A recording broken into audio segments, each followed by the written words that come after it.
বড়দের সাথে, আত্মীয় স্বজনের সাথে, হাজবেন্ডের সাথে, বন্ধু বান্ধবের সাথে তো অনেক ঘুরি। তো ছোট ভাই বোন দুইজনের সাথে ঘুরতে মজাটাই আলাদা, তাই না? আমি এর আগে দুই ছোট্ট বাচ্চাকে নিয়ে কখনো একা একা ঘুরিনি। আজকে ঘুরতে আমার ভীষণই ভালো লাগলো। তারা কিন্তু অনেক জ্বালাইছে আর আমার ভালোও লেগেছে, অনেক এনজয় করেছি সবকিছু।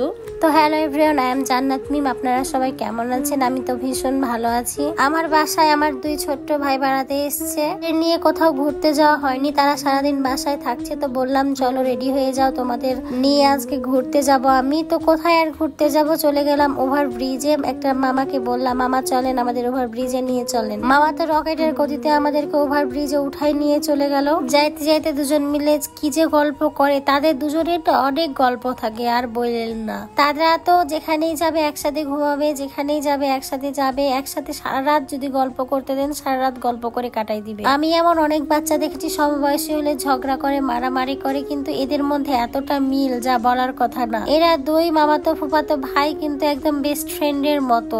একটা ছিল আমার ছোট ভাই আর বড়টা হলো আমার ফুফাতো ভাই, মানে আমার ছোট ফুপির ছেলে।